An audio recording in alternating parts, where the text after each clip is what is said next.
Hey, what's going on, guys? This is gonna be a bit of a departure. Not really because of like the type of content I've been making recently, but because there's just something I want to talk about.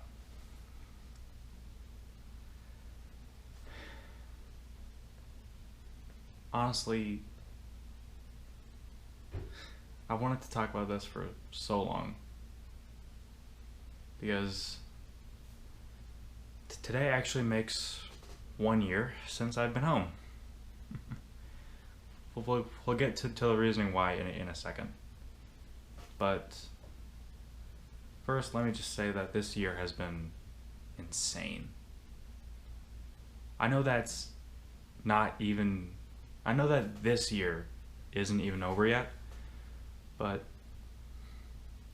1 year ago, I did not plan on being back here. And here's why. Let me take you back 1 year ago. Well, a little over a year ago. Back to about mid May 2019. I had just graduated high school. And I had nowhere to go. I couldn't get into college. I couldn't do anything.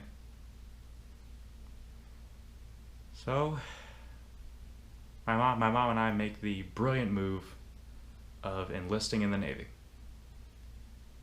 Yep, you are looking at a former Navy recruit.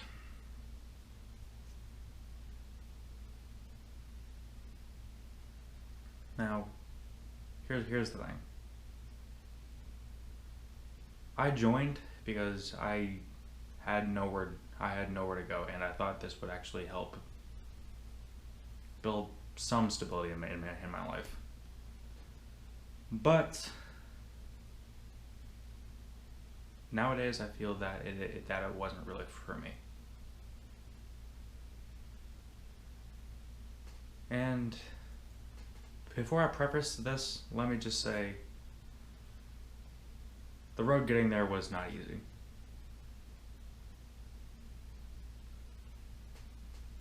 I uh, I dived into some very dark things, and this year has been full of dark things, obviously, but it gets even darker. Let's start off with this. When I first enlisted, I had 10 days before I actually shipped off. And the day before I actually go to the place where they were picking us up to go ship off, I went to a graduation party with a friend. At the end of that graduation party, that friend told me she liked me.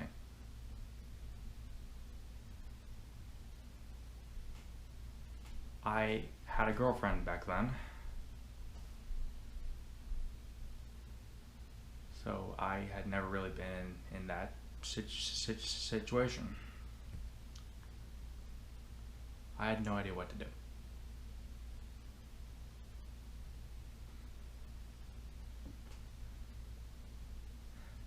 Okay.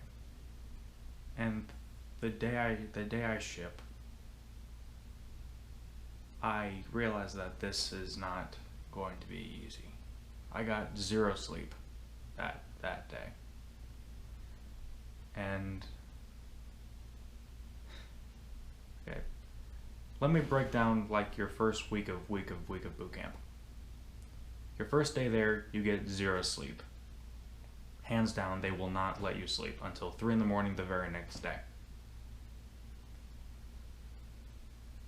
And it continues like that, although you actually do get to sleep, albeit very late, throughout that week. And it just gets harder. So throughout that, I just I get worse and worse mentally. And I quickly realize that I'm not going to last long. And then something else happens. It comes time for our physical examination. I fail. I fail 5 times in a row. And by Navy standards, that means you can't make it. And it just means that you're going to be sent home. But of course, it's not going to just happen. It's going to take a few weeks to actually get everything sorted. Thank you for darkening, computer. But yeah, during my time in processing, I had a lot of time to think, and the more I thought, the worse mentally I got.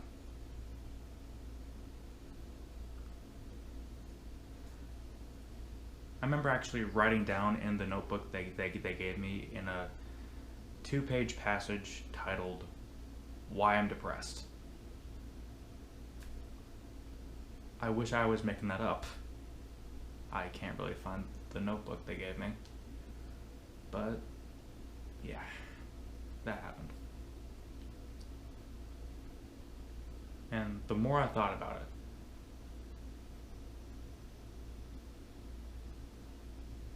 the more sad I got. Because I decided 2 things. One, I just decide that, you know what?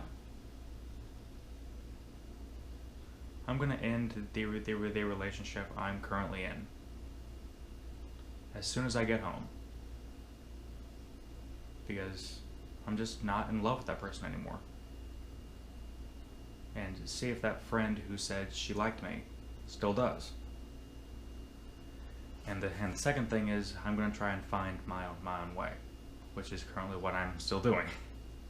So the day comes, and check out how much of a psycho I am. This is the actual bus ticket they gave me to take me from Chicago all the way back to Cincinnati. So as soon as I get home, I do just that. I call my girlfriend, and, well, I don't call her, I write her a letter, because we couldn't really talk anymore. Yeah, that sucks. But yeah, I write her a letter saying I don't think this is gonna work out, and I break up with her.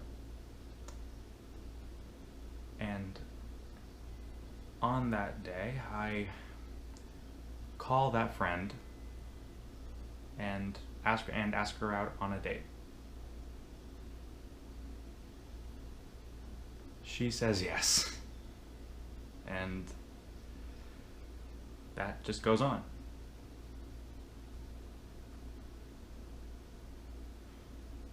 Why do I bring that up? Well, my 1-year anniversary of being home correlates very nicely with this.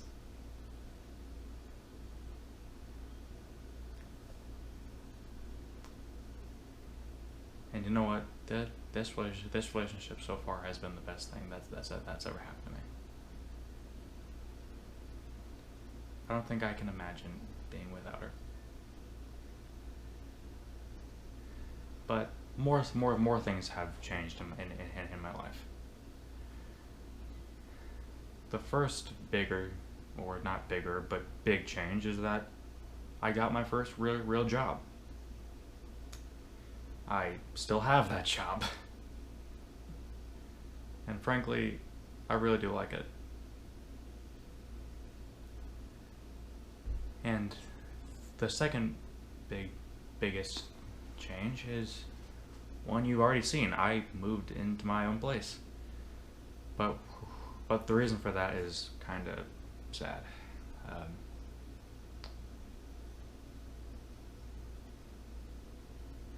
You see, what spurred the move was my grandfather, who had been sick for weeks, got diagnosed with cancer. It was at stage 4, which means he didn't really have long left, and they sent him home on a hospice.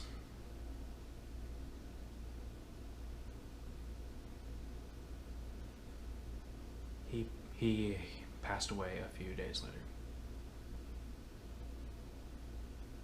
That was hard on so many of us. So much so that I couldn't do really anything. I got super down, and everyone in my family almost gave up. That's really the best way I can put it. They almost gave up. But in all honesty,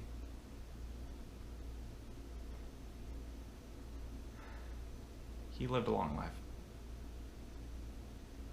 He lived a very long and fruitful life. He had a lot of grandkids, a lot of kids, and people respected him.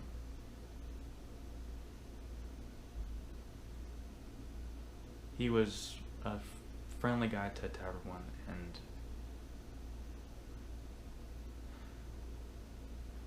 am I sad that he passed away?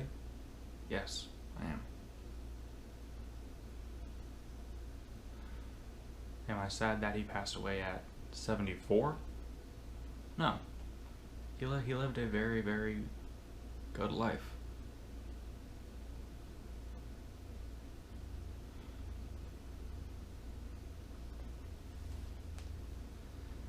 And that kind of spurred my mom to move back down there with her family. And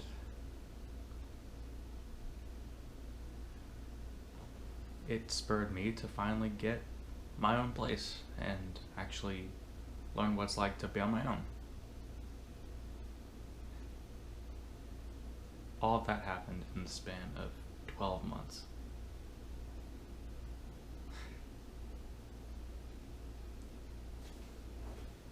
That's goddamn mind-blowing.